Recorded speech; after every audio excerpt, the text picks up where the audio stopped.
Information technology and digital banking CIV का elective subject है। इसके इस वीडियो के माध्यम से हम लोग जुलाई 2024 में जो सवाल पूछे गए थे उसको प्रॉपरली देखेंगे।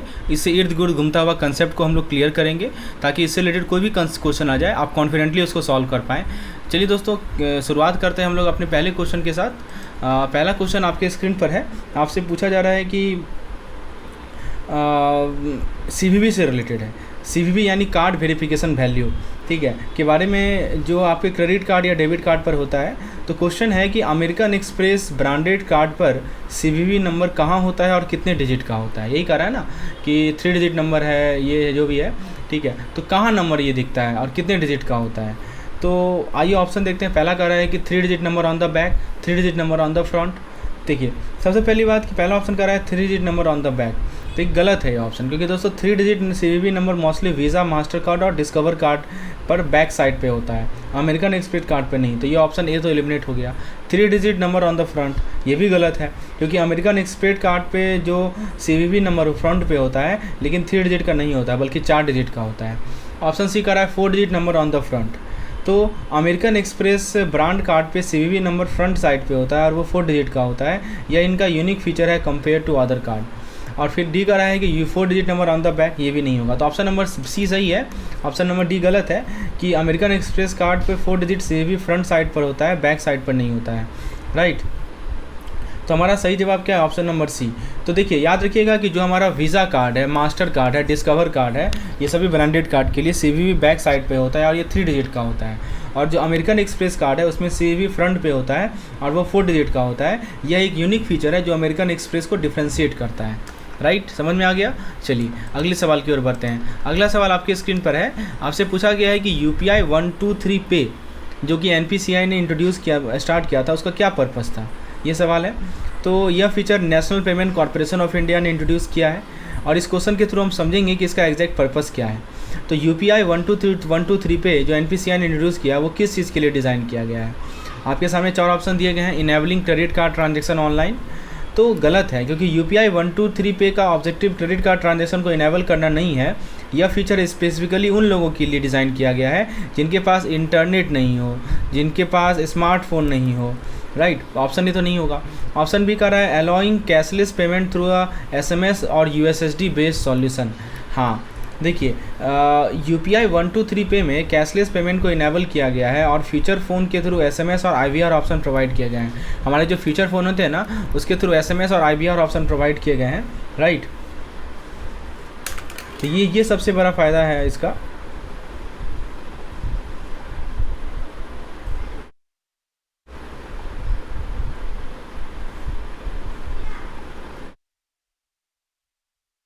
तो लेकिन ये डायरेक्टली आंसर नहीं है, क्योंकि इसका main focus feature phone user पर है। फिर कह रहा है प्रोवाइड इंस्टेंट, आंसर ये नहीं होगा। Facilitating instant payment for feature phone user, हाँ ये परफेक्ट है। देखिए, UPI 123 पे का मेन पर्पज़ है फीचर फ़ोन यूज़र के लिए इंस्टेंट पेमेंट को ईजी और एक्सेसिबल बनाना। पहले UPI मोस्टली स्मार्टफोन पर इंटरनेट के साथ ही अवेलेबल था, पर अब फीचर फ़ोन यूज़र भी आसानी से बिना इंटरनेट के UPI ट्रांजेक्शन कर सकते हैं। ऑप्शन डी कह रहा है provide a mobile app for smartphone user, तो ये भी गलत है, क्योंकि UPI 123 पे स्पेसिफिकली फीचर फ़ोन यूज़र के लिए, स्मार्टफोन यूज़र के लिए ऑलरेडी UPI ऐप अवेलेबल है, जैसे कि गूगल पे, फ़ोन पे एक्सेट्रा। तो स्मार्टफोन यूज़र के लिए नहीं है, बेसिकली जो फीचर फ़ोन यूज़र हैं उनके लिए ये UPI 123 पे एक इंस्टेंट पेमेंट का हेल्प करता है। सही जवाब क्या है? Option number C. तो एक बार क्विकली समराइज़ कर लेते हैं फैक्ट को। मैंने क्या बताया कि UPI 123 पे का मेन पर्पज़ है फीचर फ़ोन यूज़र के लिए इंस्टेंट पेमेंट को पॉसिबल बनाना। SMS और IVR और मिस कॉल के थ्रू कैशलेस पेमेंट को इनेबल करता है बिना इंटरनेट कनेक्शन के। इसका फोकस उन लोगों पर है जो स्मार्टफोन या इंटरनेट एक्सेस नहीं कर सकते, ताकि उन्हें भी कैशलेस इकोनॉमी का बेनिफिट मिले। चीज़ें समझ में आ गई आपको? अब थोड़ा हम लोग समझते हैं कि की लॉगर क्या होता है और ये कैसे ऑपरेट होता है। आइए डिस्कस करते हैं। तो देखिए, की लॉगर, इस क्वेश्चन के जरिए हम समझेंगे कि की लॉगर क्या होता है। तो सवाल है कि देख ही रहे हैं की लॉगर क्या है। तो पहला ऑप्शन कर रहा है कि सॉफ्टवेयर और hardware device that enhances typing speed bye suggesting word. क्या लगता है आपको, सही है? तो गलत है, क्योंकि दोस्तों टाइपिंग स्पीड इन्हांस करने के लिए जो टूल यूज होते हैं, जैसे कि आपको मैं नाम बताऊं आपको, जैसे मान लीजिए कि प्रेडिक्टिव टेक्स्ट सॉफ्टवेयर होता है। क्या होता है? प्रेडिक्टिव टेक्स्ट सॉफ्टवेयर, ठीक है। और वो की लॉगर नहीं कहलाते। की लॉगर का टिपिकल स्पीड से, की लॉगर को स्पीड से कोई लेना देना है ही नहीं। ऑप्शन बी कर रहा है tool that record keystroke and send the capture information to the hacker server. हाँ, ये सही जवाब है। की लॉगर एक ऐसा टूल है जो आपके कीबोर्ड पर जो भी आप टाइप करते हैं उसे सीक्रेटली रिकॉर्ड करता है और यह इन्फॉर्मेशन फिर एक हैकर के सर्वर पर भेज देता है जो कि सेंसिटिव डेटा चुरा सकता है, जैसे पासवर्ड, बैंकिंग डिटेल। तो की लॉगर बेसिकली स्पाई करने का काम आता है। ऑप्शन सी कर रहा है program that encrypt data to protect against unauthorise access. ये भी गलत है, क्योंकि डेटा इंक्रिप्शन का काम होता है डेटा को अनऑथराइज एक्सेस से प्रोटेक्ट करना, लेकिन की लॉगर का काम बिल्कुल अपोजिट है। वो सीक्रेटली डेटा कैप्चर करता है और सिक्योरिटी को कॉम्प्रोमाइज़ करता है। ऑप्शन डी का रहा device use to improve keyboard performance and reduce typing error. ये भी गलत है, क्योंकि कीबोर्ड परफॉर्मेंस या टाइपिंग एरर को रिड्यूस करने का की लॉगर का कोई संबंध ही नहीं है। यह सिर्फ स्पाइंग और मॉनिटरिंग टूल है। तो इसका सही जवाब है ऑप्शन नंबर बी। तो हमने क्या देखा, की लॉगर एक स्पाइंग टूल है जो कीबोर्ड के हर स्ट्रोक को रिकॉर्ड करता है या हैकर को सेंसिटिव इन्फॉर्मेशन जैसे पासवर्ड और बैंकिंग डिटेल एक्सेस तक करने में हेल्प करता है, और यह हार्डवेयर या सॉफ्टवेयर फॉर्म में हो सकता है और सीक्रेटली आपका डाटा कैप्चर करता है। तो अगर आपको ऑनलाइन सेफ्टी के लिए की लॉगर के बारे में अवेयर रहना चाहिए और एंटी मालवेयर या एंटी वायरस सॉफ्टवेयर इंस्टॉल करके अपने डिवाइस को सिक्योर रखना चाहिए। दोस्तों, आईटी एंड डीबी से रिलेटेड आपको कुछ भी कंटेंट चाहिए, पीडीएफ, वीडियोज़, मॉक टेस्ट, तो आप हमसे अवेल कर सकते हैं। आप मुझे व्हाट्सएप कर सकते हैं इस पार्टिकुलर नंबर पर डिटेल जानकारी के लिए। हमारे पास पिछले 3 से 4 साल के इसके previous year question bank available है। इसके दोस्तों unit wise MCQs PDF available है, मॉक टेस्ट अवेलेबल है, हर एक वो चीज़ अवेलेबल है जो कि आपको एग्जामिनेशन में अच्छा मार्क्स दिलवा सकता है। विशेष जानकारी के लिए हमें व्हाट्सएप कर सकते हैं इस नंबर पर। चलिए अगले सवाल की ओर बढ़ते हैं। अगला सवाल आपके स्क्रीन पर है। आपसे पूछा जा रहा है ईज रिफॉर्म के बारे में। तो क्वेश्चन है कि ईज रिफॉर्म के स्मार्ट फ्रेमवर्क के बारे में हम डिस्कस करेंगे। स्मार्ट का फुल फॉर्म क्या होता है, राइट, और इससे बैंकिंग सेक्टर में क्या इम्पैक्ट है। तो ईज रिफॉर्म में स्मार्ट का फुल फॉर्म क्या है। आपके सामने 4 केसेस दी गई हैं। पहला ऑप्शन कर रहा है secure, modern, accessible, responsible, tech savvy. तो स्मार्ट का ये थोड़ा मिसलीडिंग है। क्यों मिसलीडिंग है समझिए। ये ऑप्शन क्यों मिसलीडिंग है, ऑप्शन नंबर ए, क्योंकि स्मार्ट का फोकस सिर्फ सिक्योर या मॉडर्न बैंकिंग पर नहीं है। स्मार्ट का फुल फॉर्म में स्पेसिफिक कीवर्ड होता है जो ईज रिफॉर्म के गोल को रिफ्लेक्ट करता है।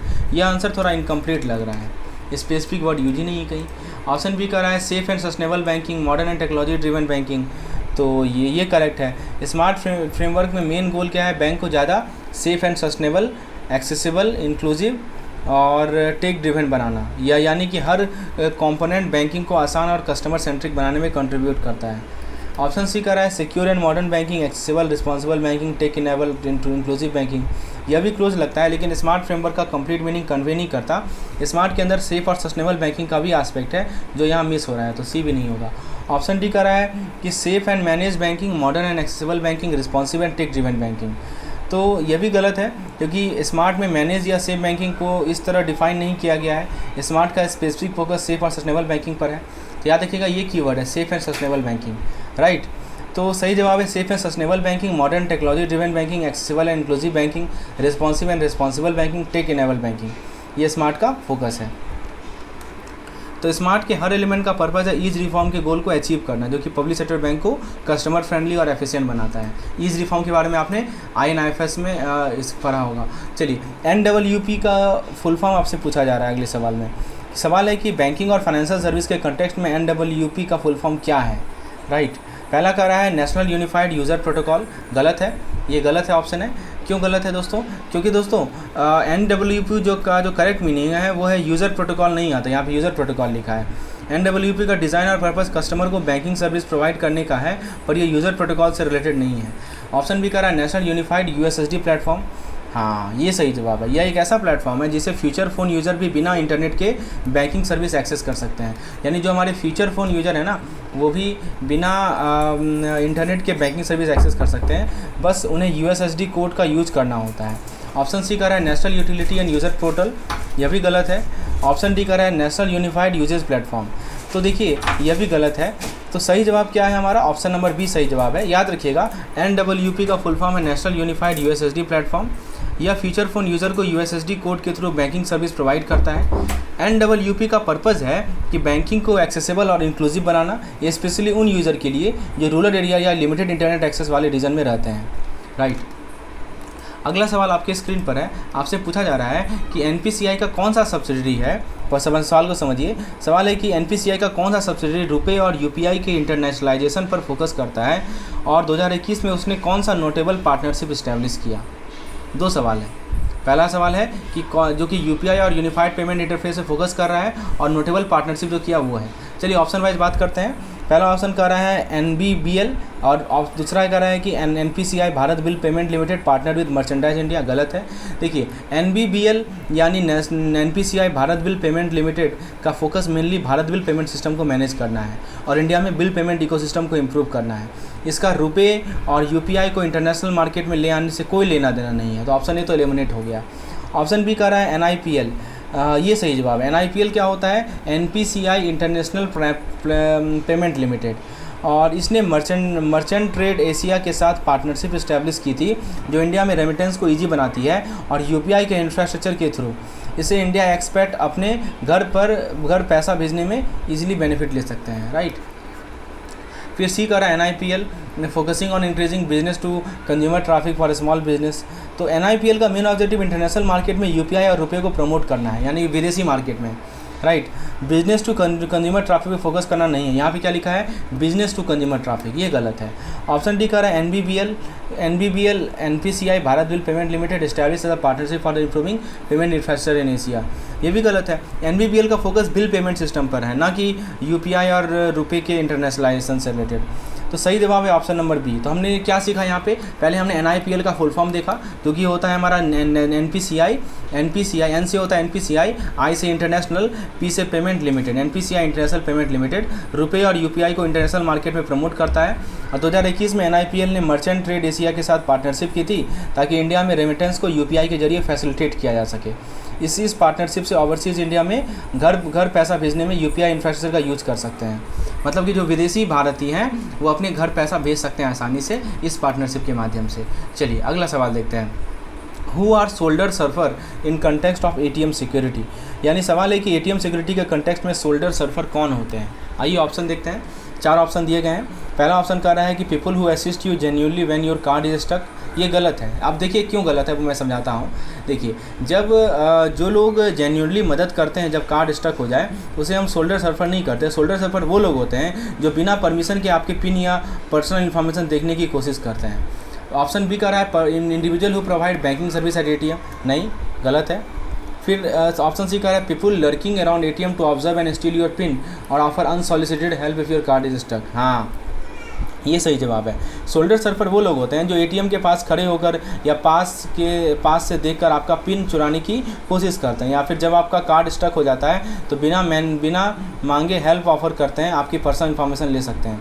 ऑप्शन डी कह रहा है bank employ monitoring ATM for maintenance, नहीं ये भी गलत है। तो इसका सही जवाब क्या है? ऑप्शन नंबर सी सही जवाब है। हमने क्या देखा कि शोल्डर सर्फर वो लोग होते हैं जो बिना परमिशन के ATM पे आपका पिन या सेंसिटिव इन्फॉर्मेशन देखने की कोशिश करते हैं। ये लोग कभी कभी बिना मांगे हेल्प ऑफर करते हैं अगर आपका कार्ड स्टक हो जाए तो। समझ में आया दोस्तों? चलिए अब हम लोग अगला सवाल की ओर बढ़ते हैं। अगला सवाल है इनमें से कौन सा करेक्टली मैच कर रहा है टर्म को उनके रेस्पेक्टिव बिट लेंथ से या कोड लेंथ से। चलिए बहुत बढ़िया सवाल है, इसको देखते हैं। तो कौन सा ऑप्शन सही तरीके से टर्म को उनके रिस्पेक्टिव बिट लेंथ या कोड लेंथ से मैच कर रहा है? ऑप्शन ए में कह रहा है कि IPv6 32 बिट का है, MICR 11 कैरेक्टर का है और 3DS 128 बिट का है। गलत है। देखिए जो हमारा IPv6 होता है ना, उसका बिट लेंथ 128 होता है, 128 बिट होता है और न कि 32 बिट। और MICR का कोड लेंथ 9 कैरेक्टर होता है। कितना होता है? 9 कैरेक्टर होता है। और 3DS का बिट लेंथ 168 बिट होता है, 128 नहीं। ऑप्शन बी कर रहा है IFSC 9 डिजिट, ये भी गलत है। IPv4 का बिट लेंथ 32 होता है, 128 का तो IPv6 होता है और 3DS का 168 होता है, 168। फिर कह रहा है IPv4 32 bit, 3DS 168 bit, MICR 9 digit, ये सही है। MICR क्या होता है? मैग्नेटिक इन कैरेक्टर रिकॉग्निशन का कोड लेंथ 9 डिजिट होता है और IPv4 का बिट लेंथ 32 बिट होता है, 32 बिट होता है जो कि करेक्ट है। और 3DS का बिट लेंथ 168 बिट होता है। ऑप्शन डी कह रहा है MICR 128 बिट, नहीं। IFSC 4 कैरेक्टर, नहीं, ये भी नहीं होगा। IFSC जो है आपका कोड लेंथ 4 कैरेक्टर नहीं होता बल्कि 11 डिजिट का होता है IFSC, आपको पता होना चाहिए। और MICR जो है आपका 9 डिजिट का होता है और IPv6 जो है 128 बिट का होता है, ये आपको पता होना चाहिए। तो हमने क्या सीखा? IPv4 का बिट लेंथ 32 होता है, IPv6 का बिट लेंथ 128 होता है। फिर हमने देखा MICR कोड का लेंथ 9 डिजिट का होता है और हमने देखा कि जो 3DS होते हैं इसका बिट लेंथ 168 बिट होता है। ये सब याद रखिए, आपको हेल्प देगा एग्जामिनेशन में। चलिए अगला सवाल आपके सामने पूछा जा रहा है कि इनमें से किसका यूज किया जाता है डेटा को डिक्रिप्ट करने के लिए, जिसको हमने इनक्रिप्ट किया है? पासवर्ड, सीक्रेट की, यूज़र नेम, फिंगरप्रिंट। सही जवाब है सीक्रेट की। इनमें से कौन सा object oriented exam programming language का टाइप नहीं है? तो पहला कह रहा है C++, नहीं है, ध्यान दीजिएगा। तो ऑप्शन ए सही है, C++ एक ऑब्जेक्ट ओरिएंटेड प्रोग्रामिंग लैंग्वेज है। इसमें आप क्लासेस और ऑब्जेक्ट का यूज़ करते हैं, इनहेरिटेंस, पॉलीमॉर्फिज्म और इनकैप्सुलेशन जैसे कंसेप्ट इंप्लीमेंट कर सकते हैं। ऑप्शन बी कह रहा है रूबी, तो रूबी ये भी एक ऑब्जेक्ट ओरिएंटेड प्रोग्रामिंग लैंग्वेज है। इसमें भी आप ऑब्जेक्ट और क्लासेस का यूज़ करते हैं। रूबी को मोस्टली वेब डेवलपमेंट में यूज़ किया जाता है। सी कह रहा है सी, हाँ सी गलत जवाब है, क्योंकि सी एक प्रोसीड्यूरल प्रोग्रामिंग लैंग्वेज है, ये ऑब्जेक्ट ओरिएंटेड प्रोग्रामिंग लैंग्वेज नहीं है। OOP को सपोर्ट नहीं करता, इसमें आपको ऑब्जेक्ट और क्लास का कंसेप्ट नहीं मिलेगा। ऑप्शन डी कह रहा है पाइथन, पाइथन में भी आप इजीली ऑब्जेक्ट और क्लास को यूज़ कर सकते हैं। यह काफ़ी बिगनर फ्रेंडली लैंग्वेज है और OOP प्रिंसिपल को सपोर्ट करता है। सही जवाब है ऑप्शन नंबर सी। तो हमने क्या देखा, C++, रूबी और पाइथन ये सब के सब हमारे ऑब्जेक्ट ओरिएंटेड प्रोग्रामिंग लैंग्वेज है, लेकिन जो सी है वो प्रोसीड्यूरल लैंग्वेज है, ऑब्जेक्ट ओरिएंटेड प्रोग्रामिंग लैंग्वेज नहीं है। चलिए, उसके बाद पूछा गया है कि जो हमारा प्रिविलेज आइडेंटिटी मैनेजमेंट होता है उसके बारे में कौन सा स्टेटमेंट सही है। पहला कह रहा है it provide multi factor authentication for all user, it focuses on the secure management of privilege account to control access to server. C कह रहा है PIM is solely use for database activity monitoring. और D कह रहा है कि PIM and PAM are unrelated and focus on different aspect. सही जवाब है इसका option B, PIM focus on the secure management of privilege account to control access to server. Friends, आप देख सकते हैं इसी प्रकार से हमारे पास बहुत सारे क्वेश्चंस अवेलेबल हैं जो कि प्रीवियस ईयर में आए हुए हैं। विशेष जानकारी के लिए हमारे IT एंड DV के कोर्स में आप इनरोल हो सकते हैं। You can WhatsApp me on this particular number, and if you want part 2 of this particular lecture in which I will explain more and more MCQs, please write in the comment section. Yes, I will provide you more such videos. Thank you.